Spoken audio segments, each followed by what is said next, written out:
Transactions कैसे करते हैं वो भी रह गया था, and libraries, interfaces, abstract contracts और इनहेरिटेंस, ये सब कुछ टॉपिक्स थे जो रह गए थे। तो मतलब ये एक इस चीज़ के लिए, प्लस जो टॉपिक्स बनाए गए थे उनको क्वालिटी पे जाने के लिए इट वुड बी रिकमेंडेड कि आप वो वीडियो एक बार देखें।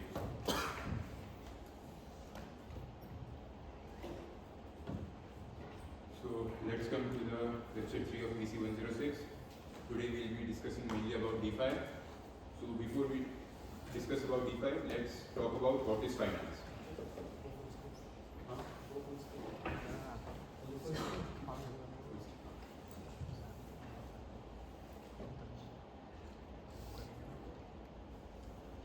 Finance refers to the management, creation and study of money, investments and other financial instruments. So if we particularly talk about the creation of finance, let's talk about the simplest form of economy. The simplest form of economy includes mainly two parts. First one is households and the second one is firms.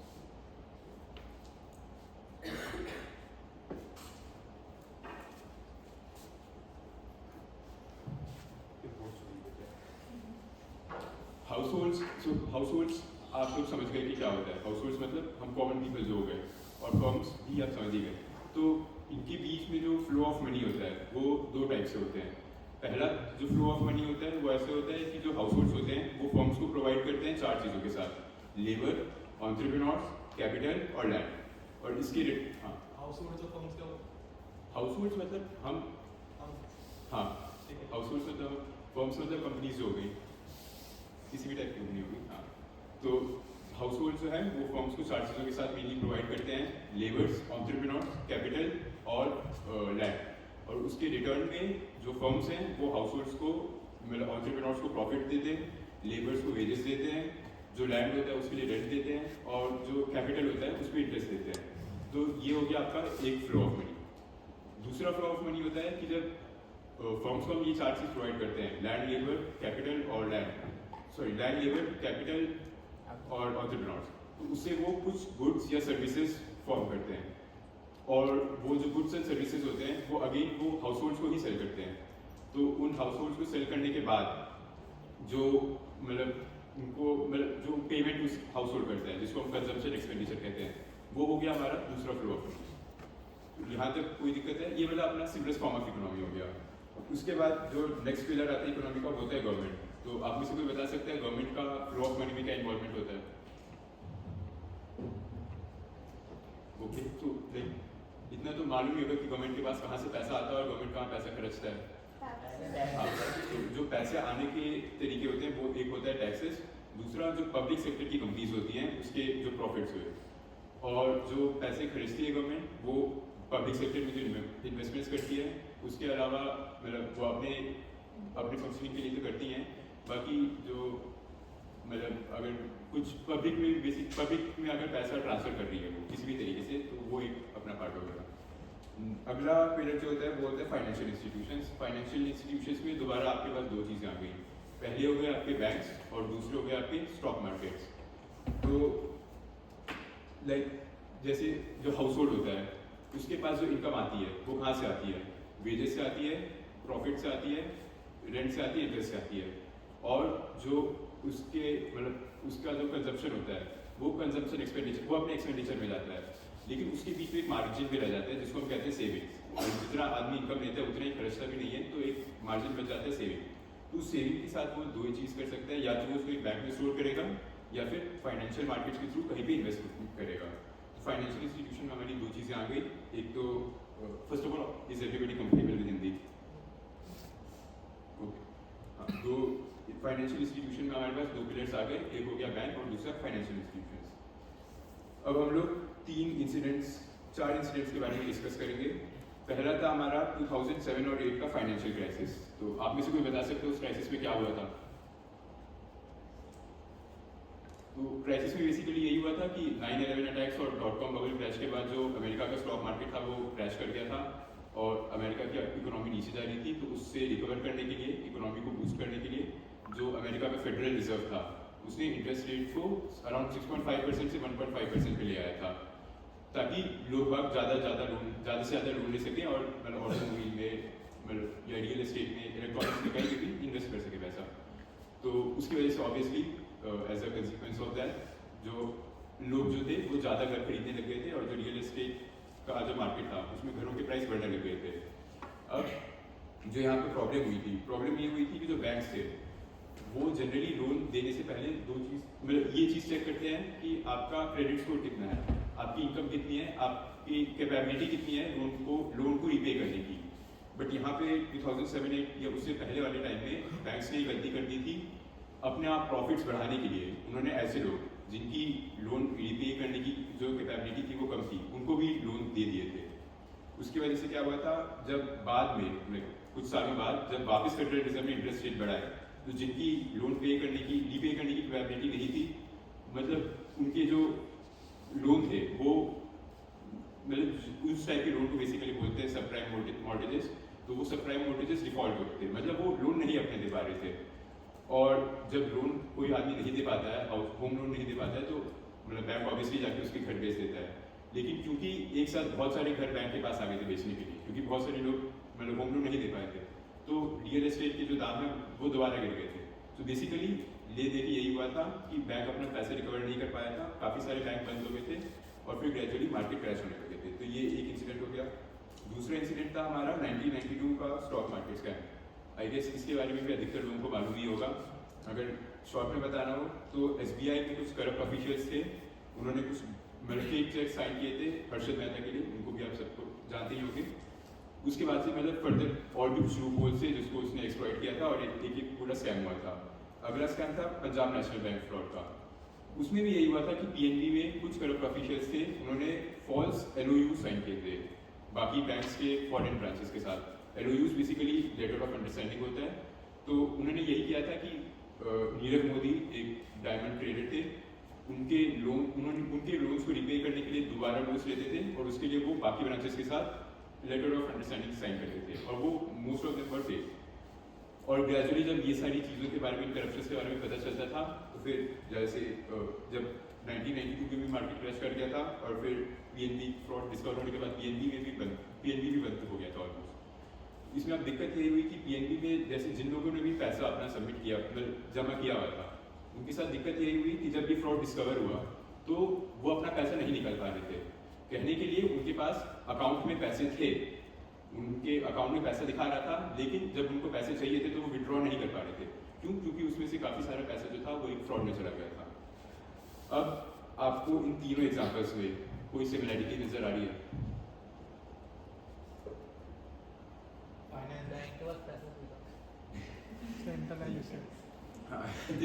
तीनों example में similarity basically ये एक है कि इन सभी में एक institution involve था और उन सभी इंस्टीट्यूशंस में कुछ पर्टिकुलर लोग थे, कुछ ऑफिशियल्स थे जिन्होंने या तो कुछ माल प्रैक्टिसेस किए, कुछ करप्शन किया या फिर कुछ गलत डिसीजन लिए और उसकी वजह से हजारों लोगों को नुकसान हुआ।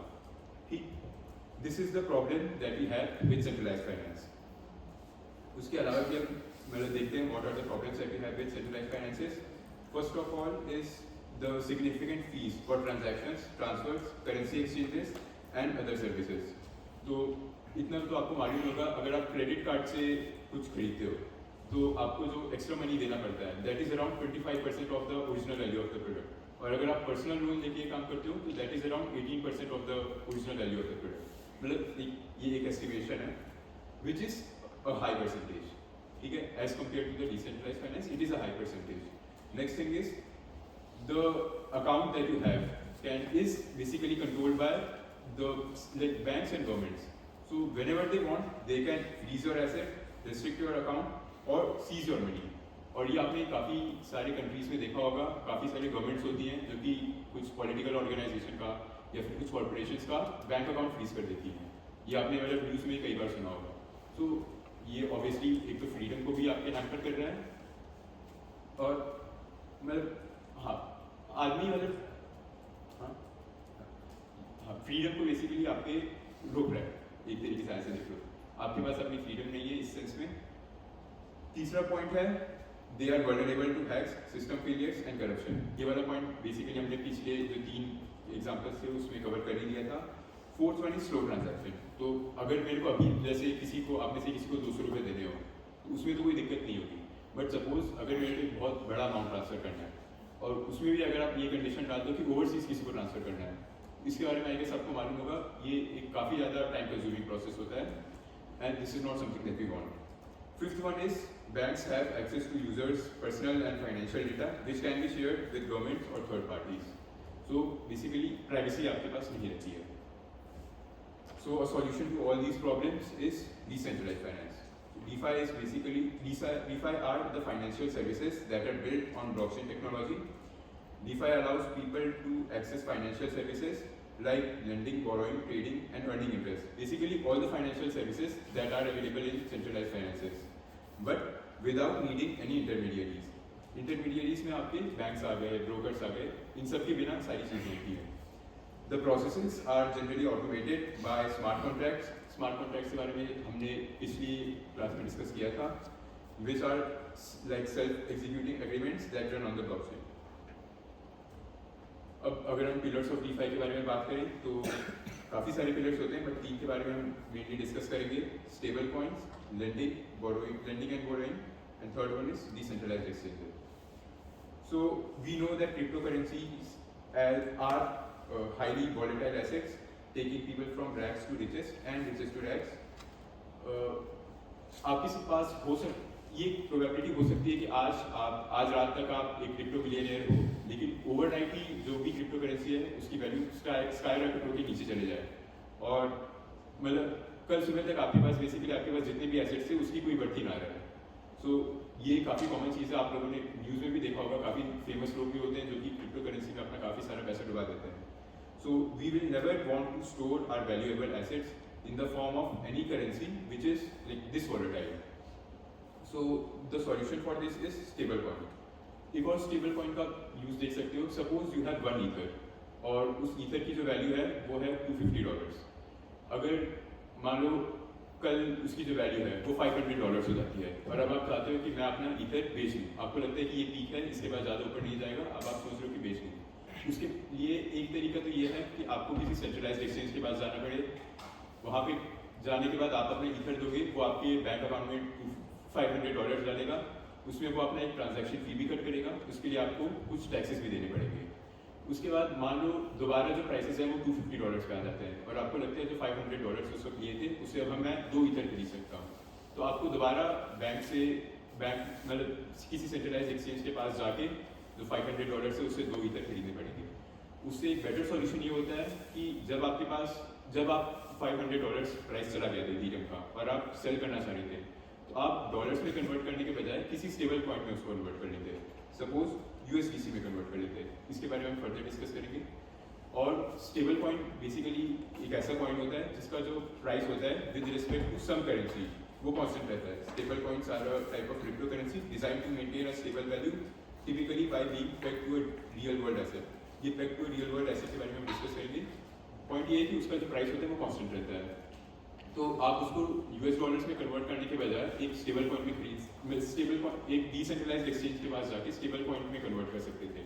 फिर जब दोबारा ईथर का प्राइस नीचे गिरता है तो आप स्टेबल कॉइन के ही एक्सचेंज में जाके दोबारा ईथर खरीद सकते थे. अब ये वाला जो लाइन यहाँ पे लिखा हुआ है being pegged to a real world asset, उसके बारे में डिस्कस करते हैं. तो सबसे पहले आप लोगों को मालूम है कि जो करेंसीज हमारे पास होती हैं, जो नोट्स है वो कैसे काम करते हैं. जैसे पुराने टाइम में जो करेंसीज यूज होती थी वो होती थी सिल्वर और गोल्ड की कॉइन्स. उनमें ये चीज़ होती थी कि जो सिल्वर और गोल्ड जो उस कॉइन को बनाने में यूज होता था वो खुद अपने आप में एक प्रीशियस मेटल होता था, उसकी खुद की एक वैल्यू होती थी. लेकिन अभी जो हम नोट यूज करते हैं उसकी तो कोई वैल्यू होती नहीं है, तो उसके अंदर वो वैल्यू कहाँ से आती है, कोई बता सकता है? डिमांड एंड सप्लाई नहीं. बेसिकली आप किसी भी नोट पे देखो तो उसमें एक स्टेटमेंट लिखा होता है जिसमें RBI जो गवर्नर होता है वो बेसिकली ये बोलता है कि मतलब वो बेसिकली ये बोलता है कि वो इसके एक्सचेंज में मान लो अगर 50 रुपये का नोट है तो वो RBI का जो गवर्नर होता है उसमें उसकी एक स्टेटमेंट लिखी होती है जिसमें उसने साइन किया होता है, जिसमें धारक को 50 जोर से बोल I promise to pay the bearer an amount of 150 rupees का नोट है, तो I promise to pay the bearer an amount of 50 rupees. So ये जो स्टेटमेंट RBI के गवर्नर की लिखी होती है that makes a value in that currency.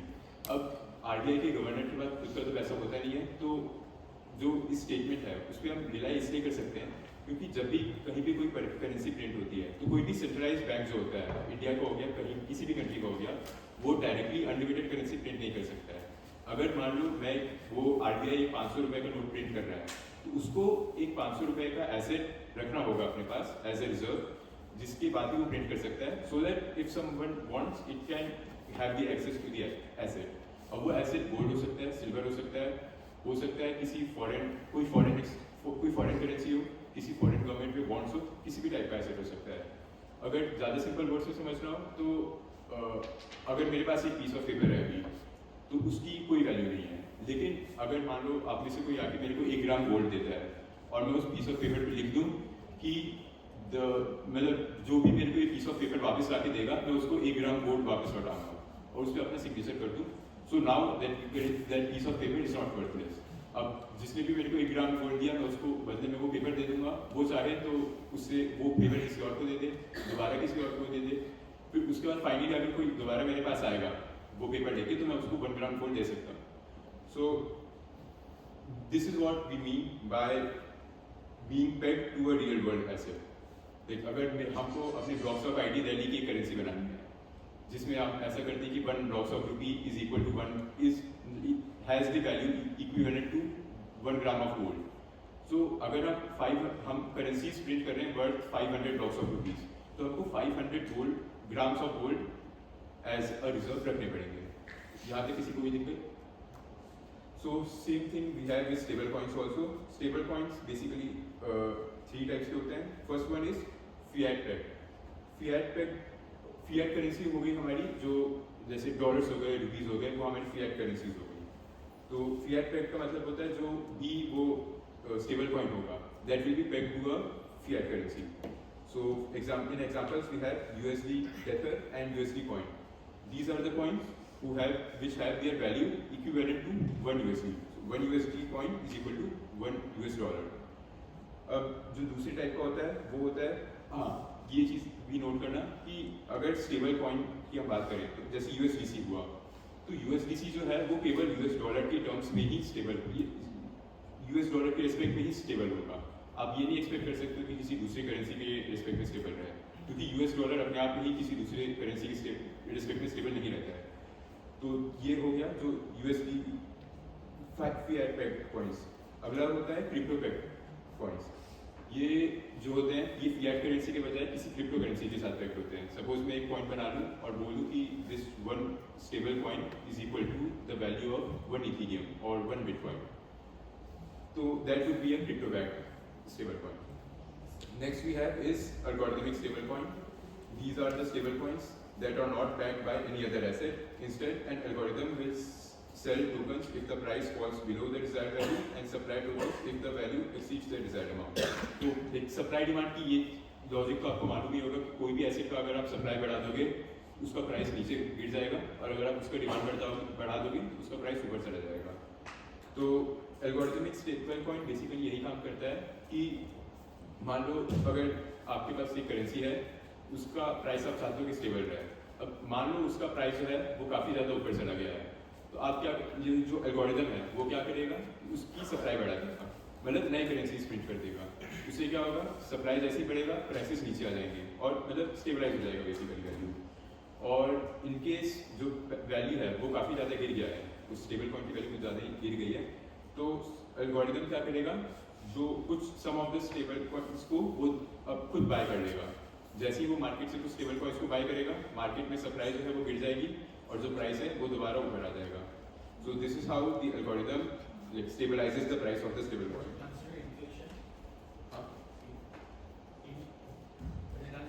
Inflation, because you have money rate going down, right? So the stable coins automatically for 10 years, is the value increase depending on the inflation we have outside? No. The value is constant with respect to a particular currency.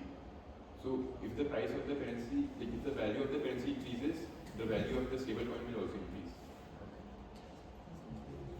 If it drops, it will also drop. हाँ, suppose US dollar के साथ tag गया अगर कोई currency, तो अगर US dollar नीचे गिरेगा तो वो स्टेबल कॉइन भी USDC भी नीचे गिरेगा। अब इसमें रिस्क आते हैं, अगर पहला है if a fiat backed stablecoins reserves are not fully transparent or audited. तो जो बात मैंने की थी कि आप जितने भी करेंसीज प्रिंट कर रहे हो उसकी वैल्यू के इक्विवेलेंट आपको रिजर्व्स रखने पड़ेंगे।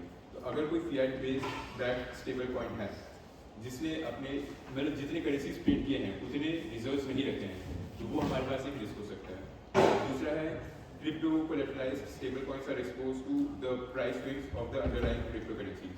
मान लो मैं इथेरियम के रिस्पेक्ट या बाइनेंस के रिस्पेक्ट में कोई स्टेबल कॉइन बनाता हूँ तो अगर बाइनेंस की प्राइसेस ही बहुत ज़्यादा फ्लक्चुएट कर रहे हैं तो जो स्टेबल कॉइन है वो बाइनेंस के रिस्पेक्ट में तो स्टेबल रहेगा लेकिन बाकी करेंसीज के रिस्पेक्ट में अनस्टेबल हो जाएगा। And the next one is algorithmic stable coins can fail if the demand supply balance is mismanaged।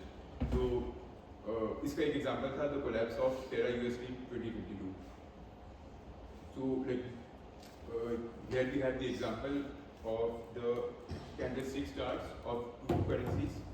The two things, first one is the stock of Adani, first one is the Adani stocks। इसके बारे में आपने पढ़ा होगा जो network की report आई थी उसके बाद एक अडानी के जो स्टॉक्स वो नीचे गिर गए थे। सो ये बेसिकली ये दिखाने के लिए है कि स्टॉक्स हो गए या बाकी की क्रिप्टो करेंसीज हैं उनके जो कैंडलस्टिक चार्ट्स होते हैं वो काफ़ी ज़्यादा अनइवन होते हैं और प्राइसेस फ्लक्चुएट करते हैं। On the other hand we have अगर डायग्राम क्लियर दिख रहा हो तो the candlestick chart of a stable coin इसमें आपको कुछ पॉइंट्स पे एक जगह पीक मतलब या तो अपवर्ड पीक्स दिख रहे होंगे या डाउनवर्ड पीक्स दिख रहे होंगे मतलब काफ़ी पतले से पीक्स हैं बट वो दिख रहे होंगे। लेकिन अगर आप राइट साइड फोकस करो तो जो पीक्स हैं वो वैल्यू को 1.00 से 1.05 तक ले जा रहे हैं एट मैक्स या अगर डाउनवर्ड आप देखो तो 1.00 से मिनिमम 0.95 तक ले जा रहे हैं। तो भले ही प्राइसेस थोड़े बहुत फ्लक्चुएट कर रहे हैं बट काफ़ी कम फ्लक्चुएट कर रहे हैं तो उससे ज़्यादा फर्क हम लोग को पड़ता नहीं। Next thing is front running about which we should be discuss.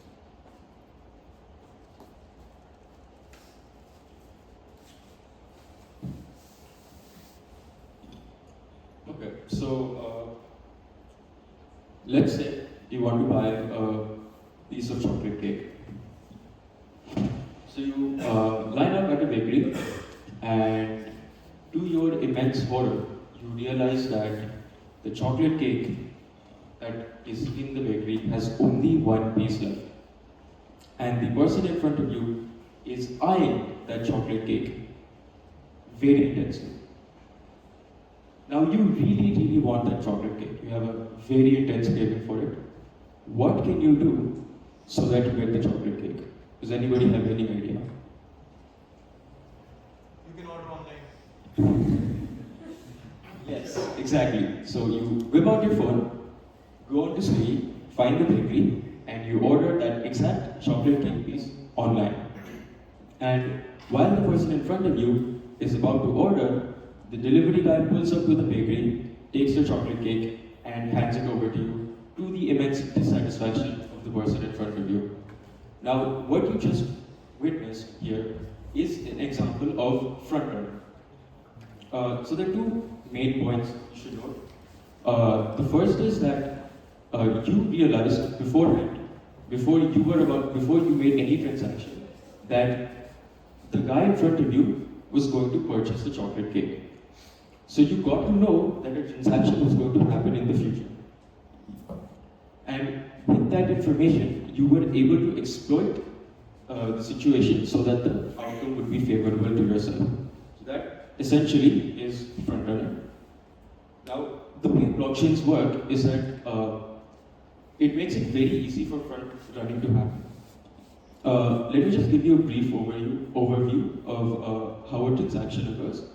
So, you want to transact some token or Ethereum, or you want to execute a smart contract, and the way you do it is you will take your private key, using your private key, sign the transaction, and then you'll broadcast that transaction to all the nodes on the network.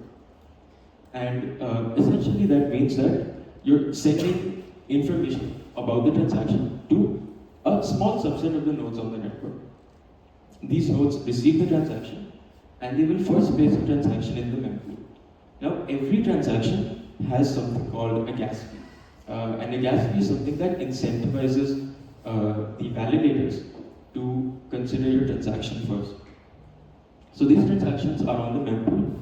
The validator will take take these transactions based on the gas fee. So typically, because the gas fee goes to the validator wants to validate transactions that have a higher gas fee associated with them.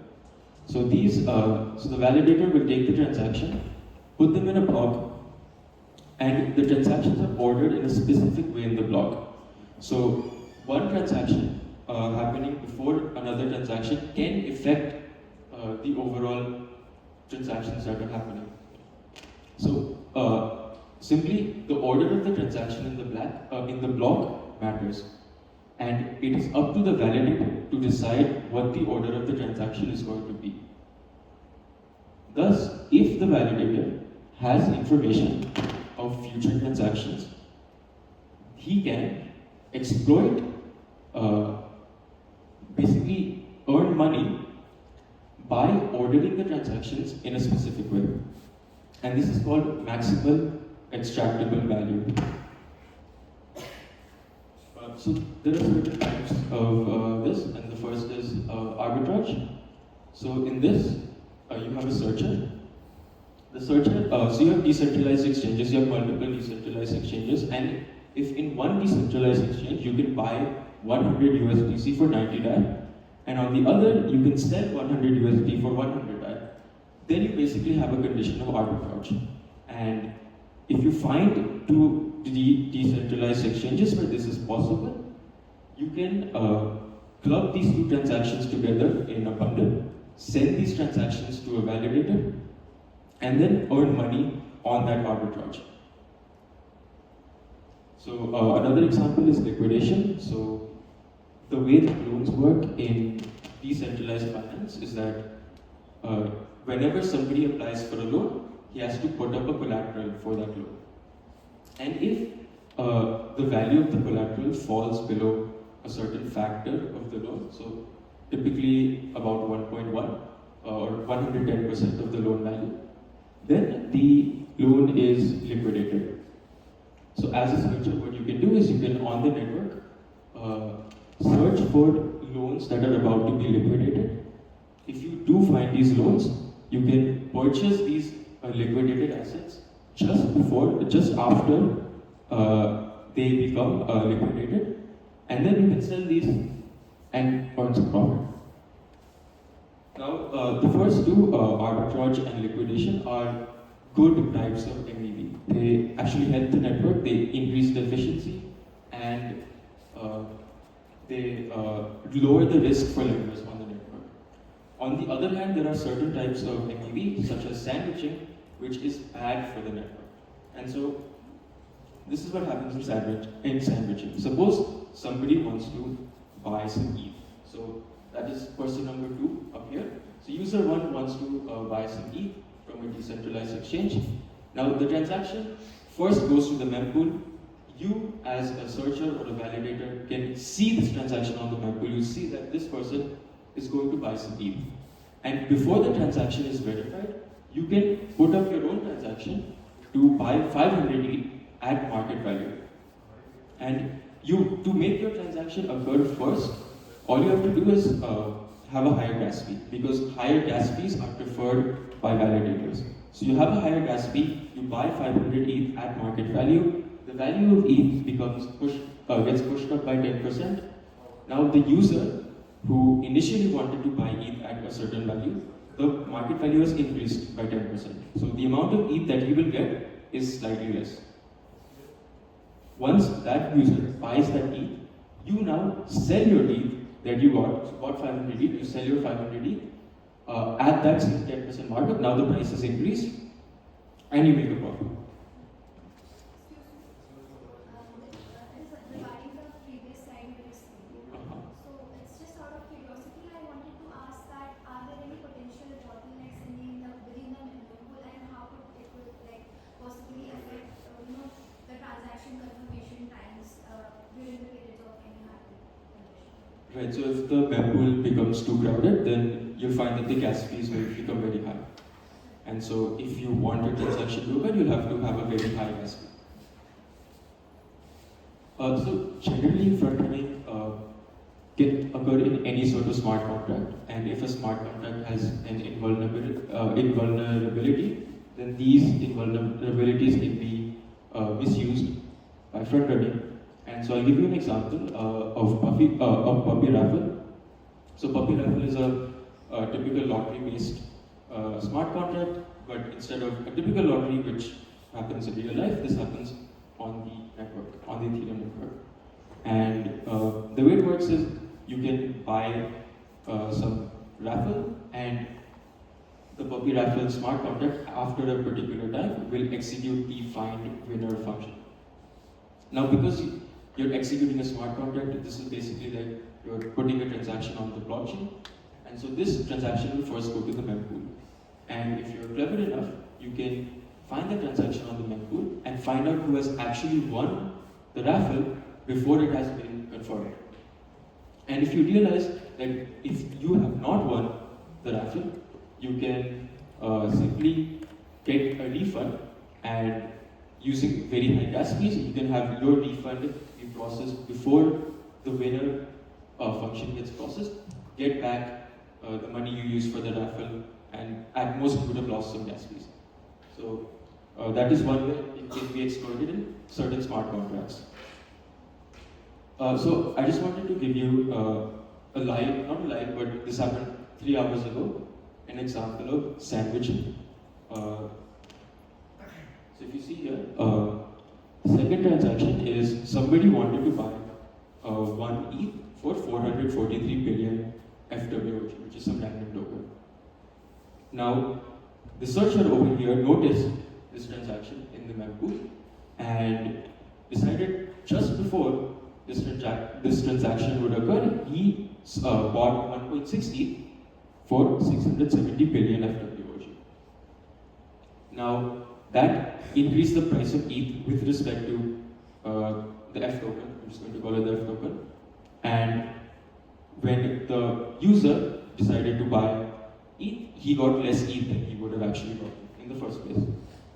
So the user bought the ETH, and then the searcher sold his ETH. So you can see here he sold 1.54 ETH for 670 billion F token, and in the beginning he actually bought 1.6 ETH for 670 billion F token. So he made a profit of approximately 0.06 ETH.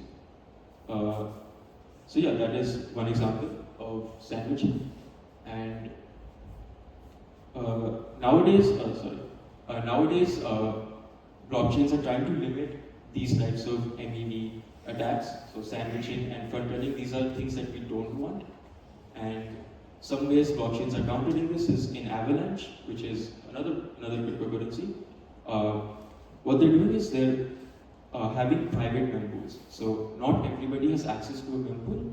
Only the validators have private pools from which they choose transactions, and the validators themselves are held to a high standard that they are not allowed to do these MEV attacks, and thus MEV attacks is listed in Avalanche.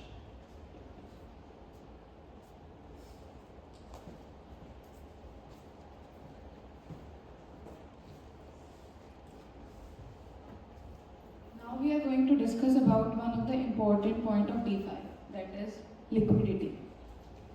So basically, what is liquidity? Liquidity refers to how easily users can trade their one cryptocurrency for another on an exchange, and amount of token locked in a liquidity pool.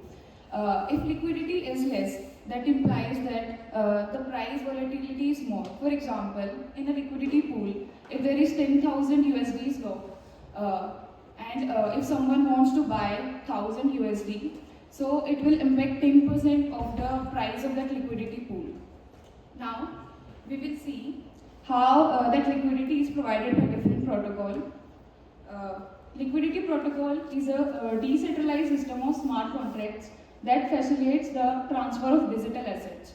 Now, as Akshat has told us about the involvement of government in centralized finance, but as in liquidity protocols, we are using a decentralized system of smart contract, and also we can use our cell phone account for interacting with these protocols. So there is no interference with any middleman or any government specific authorities. And also that liquidity protocol works on a supply and borrow mode, and users will supply their assets to the liquidity pool and in return allows other participants to borrow from those liquidity pools using their own collateral. These collateral and these loans are divided into three parts in that liquidity protocols, mainly over collateralization, fresh loans, and under collateralization, which we will discuss.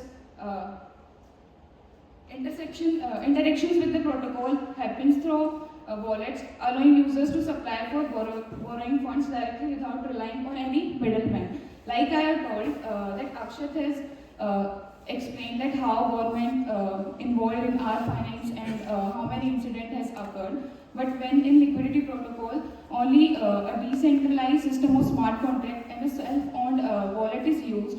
That means there is no interference with any government-specific authorities. And these kind of protocols are basically Aave, Compound, and Maker. Now we are going to discuss about different kind of loans. First of all, over-collateralization loan. What is over-collateralization loan? Over-collateralization means जब आपकी value आपके collateral जब आपकी collateral की value आपकी value से ज़्यादा होगी. So basically, what happens in liquidity protocols? As I have said, we are using only their self-owned wallet, and in self-owned wallet there are anonymous addresses. But in over-collateralization system, the collateral value is more than their own value. It means the risk factor for the lender is less, because whenever a buyer not able to repay their debit, then they can liquidate their collateral. So what happens in over-collateralization loan? Aave uses smart contracts to automate the whole process. You will need to deposit crypto worth more than the amount you wish to borrow. This protects lender from losing money due to loan defaults and allow the Aave protocol to liquidate the collateral if it drops too much in value. So अभी यहाँ पे क्या हो रहा है कि इन्होंने बोला कि जब भी कोई भी loan defaults आएंगे तो हम उनकी वैल्यू को लिक्विडेट कर देंगे. Why? Because as we have seen कि जब भी हमारे पास डिसेंट्रलाइजेशन के अंदर सबसे बड़ी दिक्कत क्या होती है कि यहाँ पे सारी चीज़ें क्या है, सेल्फ ओन्ड है. लाइक वॉलेट भी तुम्हारी सेल्फ ओन्ड है और एक एनोनिमस एड्रेस होती है. और डिसेंट्रलाइज सिस्टम के अंदर तुम्हारी दिक्कत कब आती है, जब अगर मान लो तुमने किसी को अपने पैसे दिए, लाइक तुमने किसी बोरोवर को अपने पैसे दिए और वो तुमको रीपे नहीं करता है, तो उस केस में तुम्हारे लेंडर के लिए रिस्क का फैक्टर बनेगा. But if you have a collateral which whose value is more than the value you lended to the borrower, तो वो क्या करेगा, अगर वो पे नहीं करेगा तो उस कोलेट्रल को यूज़ कर लेगा. So basically over collateralization is oftenly used in DeFi. Now we are going to see other loan that is under collateralization loan. First of all, in Aave protocol, as I have explained that liquidity protocol, so Aave protocol works on smart contract system and also self-owned account, and in that case they use 80% of their collateral value. Like if they are paying 100% of their collateral value, only 80% of collateral value will be given to the borrower. And if they are not able to repay that, value, then they will liquidate their money that they paid as a collateral. Now we are going to see about under collateralization loan. What's the problem in under collateralization loan in DeFi? जैसे मैंने अभी बताया कि collateral loan, over कोलेटरलाइजेशन loan के अंदर आपकी collateral की value ज़्यादा होगी आपकी वैल्यू से. बट अंडर कोलेटरलाइजेशन के अंदर क्या होगा कि आपकी कोलेट्रल की वैल्यू कम होगी आपके मेन वैल्यू से. और हमारे पास सेल्फ ओन्ड अकाउंट है जो कि अनोनिमस अकाउंट्स है. तो फिर इस केस में हमारे लेंडर को किस तरीके से भरोसा होगा कि बोरोवर हमको सारा पैसा टाइम पे दे देगा. उसके लिए हम क्या करेंगे? किसी के पास कोई आंसर है? क्या कर सकते हैं आप? क्योंकि वो एनोनिमस आदमी है और हम उसको अपना पैसा दे रहे हैं और हमारे पास कोई भी प्रूफ नहीं है कि वो पूरा पैसा दे देगा और हमारे पास कोलेट्रल की वैल्यू भी कम है. तो क्या कर सकते हैं यहाँ पे, ताकि हमारे पास ये रिस्क फैक्टर हम कैसे हटा सकते हैं? अभी अक्षत ने एक वर्ड यूज़ किया था क्रेडिट स्कोर. सो क्रेडिट स्कोर क्या करता है? क्रेडिट स्कोर बेसिकली बताता है कि आपके बोरोवर के पास कितनी एबिलिटी है कि वो अपना कितनी एबिलिटी है अपने लोन को पे करने की, या फिर बताता है कि वो कितनी जल्दी अपने लोन को पे कर देता है. ठीक है, मतलब एक तरीके से उसका रेपुटेशन. सो बेसिकली अगर वैसे तो अभी DeFi के अंदर अंडर कोलैटरलाइजेशन का इतना यूज़ नहीं हो रहा है, लेकिन ज़ीरो नॉलेज और बहुत सारी टेक्नोलॉजी आ रही है जिसकी वजह से हम अंडर कोलैटरलाइजेशन का भी यूज़ कर सकते हैं. वो कैसे कर सकते हैं? जैसे कि हमारे पास कोलेट्रल की वैल्यू कम है, तो हम क्या करेंगे, अलग अलग जगह से हमारे पास एक दिक्कत सबको पता है कि Web2 से कोई भी डेटा Web3 पे लेना होता है तो हमको बहुत दिक्कत होती है. क्यों होती है? क्योंकि Web3 जो है वो ट्रस्टलेस, परमिशनलेस और डिसेंट्रलाइज सिस्टम है. तो अगर हमको कोई भी चीज़ अगर Web2 से मतलब रियल वर्ल्ड से अगर लेके जानी है तो हमको वहाँ पे प्रूव करना पड़ता है कि ये चीज़ सही है गलत है. लेकिन यहाँ पे जो भी चीज़ें होती हैं उसके अंदर हम डायरेक्टली रेपुटेशन पे बिलीव करते हैं. लेकिन कोई भी फाइनेंशियल सिस्टम वाला एक बैंक है तो उन पर हम डायरेक्टली बिलीव करते हैं क्योंकि वहाँ पे रेपुटेशन सिस्टम है. लेकिन यहाँ पे एल्गोरिथम है तो हमको कोई भी चीज़ को प्रूव करना पड़ता है. तो क्रेडिट स्कोर को हम प्रूव करेंगे ऑफलाइन से लेके ऑनलाइन, जिससे ये पता चलेगा कि जो भी हमारा बोरोवर है वो कितना लेजिट है. उसके बाद हम उस क्रेडिट स्कोर के बेसिस पे उसको अपना लोन देंगे. तो ये बेसिकली अंडर कोलैटरलाइजेशन लोन के बारे में. अब सबसे अलग चीज़ जो होती है वो फ्लैश लोन्स होते हैं.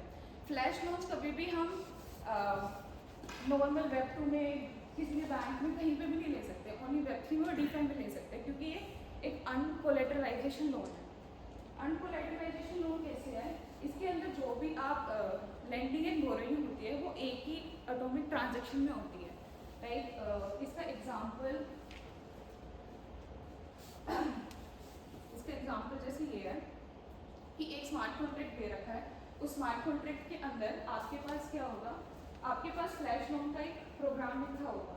अगर कोई भी वे है वो चाहता है कि वो अपना मनी लैंड करना चाहता है, फॉर एग्जांपल यहाँ पे वो कोई भी मनी लैंड करना चाहता है, फॉर एग्जांपल $5,000 वो अपने स्मार्ट कॉन्ट्रैक्ट में लैंड मतलब वो देना चाहता है, तो क्या करेगा वो? और साथ में वो चाहता है कि उसके बदले उसको कुछ ना कुछ फीस भी मिले. तो क्या करेगा?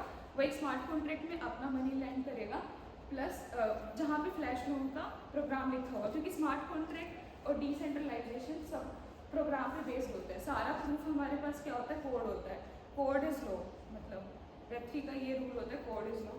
तो बेसिकली यहाँ पे वो लोन लिखा है, फ्लैश लोन का प्रोग्राम लिखा है, वो वहाँ पे अपना मनी डिपॉजिट करेगा और जो भी यूजर वहाँ से बोरो करना चाहता है वो बोरो करेगा और जब भी रीपे करेगा तो वो स्मॉल फी उसको दे देगा.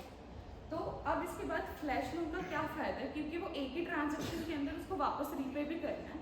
तो क्या करेगा कि एक बार वो लोन लेगा लेंडर से, उसके बाद से उसी मनी को वो यूज़ करेगा किसी भी तरीके से, आर्बिट्राज में, फ्रंट रनिंग में, MEV में, और वहाँ से प्रॉफिट कमाएगा और उसके बाद से अपने बोरोवर को वापस रीपे कर देगा विद सम फी, और उसके पास जो भी बचा हुआ प्रॉफिट है वो उसके अकाउंट में आएगा. और ये सारी चीज़ होगी एक ही एटॉमिक ट्रांजेक्शन में. वो कैसे होगा? वो इसका एग्जाम्पल ये है, जैसे कि फॉर एग्जाम्पल यहाँ पे वेल है जो कि $5,000 पे करना चाहता है. एक यूज़र है जो कि $5,000 लेगा और उसके बाद से वो एक डेक्स में ईथ खरीदेगा जहाँ पे कि $5,000 प्राइस है, और वो दूसरे डेक्स में भेज देगा जहाँ पे $6,000 प्राइस है. लास्ट में उसके पास $1,000 का प्रॉफिट आएगा और बाद में ये जितना भी $5,000 है वो वापस से वेल को रीपे कर देगा विद सम फीस. तो बाद में क्या हुआ? ये सब एक ही एटॉमिक ट्रांजैक्शन हो रहा है, यहाँ पे कोई भी कोलैटरलाइजेशन नहीं लग रहा है. ये सारी चीज़ सिर्फ DeFi के अंदर ही हो सकती है. अंडर कोलैटरलाइजेशन और over कोलैटरलाइजेशन is a topic of Web2 also, banks also, but flash loan is a topic of DeFi only. अब हम देखते हैं what is automatic market maker. हमने अभी बोला कि लिक्विडिटी पूल्स के अंदर किस तरीके से लिक्विडिटी अफेक्ट होती है और किस तरीके से हम फ्लैश लोन्स डेक्स के साथ एक्सचेंज कर सकते हैं. ये डेक्स कैसे बनते हैं, एक्सचेंजेस कैसे बनते हैं? तो सबको पता है कि जो सेंट्रलाइजेशन फाइनेंस है, जो सेंट्रलाइजेशन ट्रेडिंग है, वो बेसिकली ऑर्डर बुक बेस्ड होती है. और ऑर्डर बुक में क्या होता है कि सबसे पहले AMMs क्या होता है? AMMs मतलब ये होता है कि underlying protocol used by decentralized exchange to allow users to perform trades of cryptocurrency in a centralized way, in a decentralized way with no middleman. अब एएमएम्स का यूज़ क्यों कर सकते हैं? पहली बात तो एएमएम्स क्या होगा वो समझ आ गया, क्योंकि इसके अंदर कोई भी मिडल मैन नहीं यूज़ हो रहा है, क्योंकि सारी चीज़ यहाँ पे क्या है, एक प्रोग्राम के थ्रू लिखा गया एक स्मार्ट कॉन्ट्रैक्ट के अंदर, और जो भी इंटरेक्शंस हो रही है वो सारी आपके खुद के वॉलेट से हो रही है, तो यहाँ पे कोई भी मिडल मैन का यूज़ नहीं हो रहा है, ठीक है। अब इसका यूज़ क्यों करना चाहिए? सबसे पहली बात कि जो भी हमारे पास सेंट्रलाइज एक्सचेंजेस होते हैं वो सारे ऑर्डर बुक के थ्रू होते हैं, जिसके अंदर जो बाय और सेल जब भी मैच होता है उसके बाद ही ट्रेड होगा, ठीक है। और इसके अंदर हमारे पास a buyer can only close the order if there is seller, ठीक है। अब एएमएम के अंदर क्या होता है कि एएमएम एक प्रोग्राम है जिसको आप कभी भी किसी भी टाइम यूज़ कर सकते हो, तो आपको कभी भी वेट करने की ज़रूरत नहीं है कि आपका बाय ऑर्डर और सेल ऑर्डर कब मैच हो रहा है, आप कभी भी ट्रेड कर सकते हो, क्योंकि प्रोग्राम और कोड हमेशा लिखा गया है, तो आप कभी भी किसी भी टाइम उसको यूज़ कर सकते हो। प्लस वहाँ पे बस आप प्रोग्राम और अपने वॉलेट के साथ इंटरेक्ट कर रहे हो, तो इस वजह से किसी भी मिडल मैन का नीड नहीं है। अब उसके बाद आता है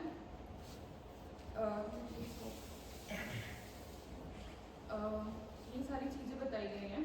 अब इसके बाद आता है कि हम मतलब ये एएमएम्स कैसे काम करता है, ये क्या होता है और इसको किस तरीके से लिखा गया होता है। जैसे मैंने बताया कि ये एक प्रोग्राम है, इसके अंदर एक मैथमेटिकल फॉर्मूला होता है जो डिफरेंट प्रोटोकॉल्स यूज़ करते हैं, like Uniswap P1, Uniswap P2, compound, ये सारे यूज़ करते हैं। अभी हम डिस्कस करेंगे यूनिस्वैप P2 किस तरीके से यूज़ करता है। तो यूनिस्वैप P2 यूज़ करता है, हमारे पास formula x into y equals to L square. X into y के हमारे पास x हमारे पास टोकन वैल्यू है, किसी टोकन ऑफ x है, एंड y हमारे पास amount of token of y दे रखा है। तो और यहाँ पे L जो है that is a positive number, that is called liquidity protocol of the pool. अब इसका एग्जांपल कैसे, इसके एग्जांपल के थ्रू समझाते हैं कि इनिशियली हमारे पास 100 ETH दे रखा है और हमने 4 लाख USD डाल रखा है उस पूल के अंदर इनिशियली, ठीक है। अब क्या होता है कि कोई भी ट्रेडर चाहता है कि वो 20 ETH कहाँ से बाय करें, तो बेसिकली क्या होगा, हमारे पास formula xy equals to L square. 20 ETH अगर वो बाय करना चाहते हैं तो पूल के अंदर 80 ETH रहेगा, ठीक है। और हमारे पास फॉर्मूला ये है, तो हमारे पास USDC की वैल्यू चेंज हो जाएगी, ठीक है। USD की वैल्यू चेंज इस तरीके से होगी ताकि वो दोनों कांस्टेंट रहे, तो हमारे B की वैल्यू कितनी हो जाएगी 5 लाख USDC। अब 5 लाख USDC होने की वजह से क्या होगा कि ट्रेडर क्या करेगा, अगर उसको 20 ETH चाहिए तो उसको 1 लाख USDC पूल में डालना पड़ेगा ताकि ये एल्गोरिथम इसी तरीके से काम करे। इसका कर्व इस तरीके से कि इनिशियली हमारे पास क्या देगा किसी वैल्यू और बाद में क्या रहेगी, लेकिन वो कर्व एक ही कर्व पे लाइन होनी चाहिए, जितने भी हमारी इनिशियल और फाइनल वैल्यू है वो एक ही कर्व पे लाइन होनी चाहिए। ये इन जनरल दे रखा है कि इन जनरल मान लो कि अगर हमारे पास AB equals to L square दे रखा है, A के अंदर कोई वैल्यू डिक्रीज हो रही है, लाइक ETH हमारे पास डिक्रीज हो रहा था भाई 20 ETH, तो B के अंदर कुछ वैल्यू इंक्रीज करेगी। तो इस टाइप से हमारे पास ये प्रूफ हमने निकाला कि किस तरीके से किस टाइम के अंदर हमारी कौन सी वैल्यू डिक्रीज करेगी और कौन सी वैल्यू इंक्रीज करेगी और कितने अमाउंट से करेगी। तो इस तरीके से ट्रेडर क्या करता है, अगर उसको कोई भी चीज़ एक्सचेंज करनी होती है तो वो इतना अमाउंट पे करेगा और उतने अमाउंट का टोकन वो अपने पास रख देगा। तो बेसिकली कंप्लीट एएमएम्स के बारे में। अभी अगर डिफरेंट के बारे में और पढ़ना है तो बहुत सारा कंटेंट अगर आपको कोई इंटरेस्टिंग लग रहा है, अभी के तो ये लेक्चर है। इसके अलावा किसी को कोई डाउट हो इसमें पूरे में?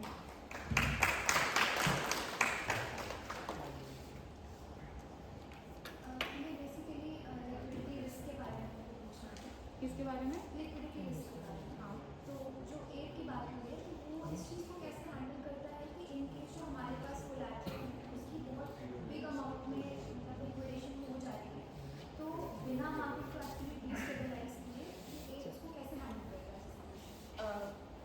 मतलब आप क्या बोलना चाह रहे हो कि जब हमारे पास हमारे जो कोलैटरल है उसकी लिक्विडेशन एक्चुअली काफ़ी ज़्यादा बढ़ जाती है, इन दैट केस लिक्विडिटी की रिस्क कैसे मैनेज करता है? मतलब हमारे पास कोलेट्रल की वैल्यू हमारे पास उससे ज़्यादा नहीं है। फॉर एग्जांपल हमारे पास हमने कोई वैल्यू ले रखी है जो पोज करिए गोल्ड, तो गोल्ड की वैल्यू हमेशा इंक्रीज करेगी ना, मतलब वो ऐसा टोकन लेंगे जिसकी वैल्यू इंक्रीज कर रही है और वो टाइम पीरियड पे भी डिपेंड करेगा। मतलब आप ऐसे ही टोकन लोगे जिसकी वैल्यू हमेशा इंक्रीज करेगी और उसके बाद अगर मान लो कि उस टोकन को जब रीपे करना है, आपकी जो भी वैल्यू आप दे रहे हो, जो भी टोकन आप दे रहे हो उसकी वैल्यू डिक्रीज कर गई, तो उस केस में जो भी कोलैटरल होगा आप उसको लिक्विडेट कर इसमें कुछ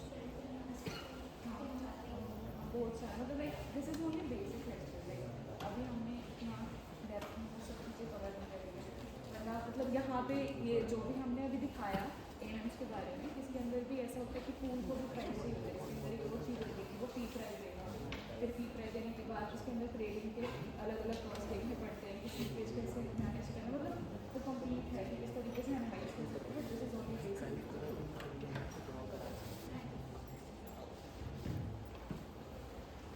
किसी को कोई डाउट है, कुछ पूछना है?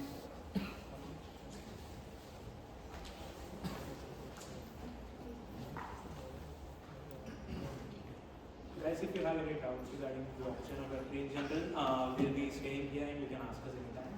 And if you have anything in general, you can ping us in BC106 Group 2 or else DM any of the admins there. And regarding this session, do you guys have any doubts further?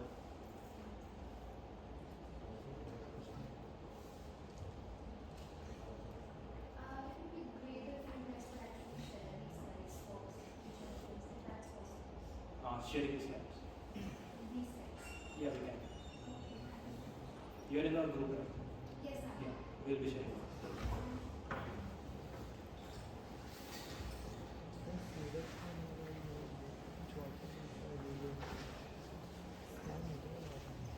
It seems everything is good from the side. See you in the next session. I hope you like this. And we will be posting a few assignments or else a few reading materials in the group. Please make sure you follow them. And if you have any doubts, again, ping us.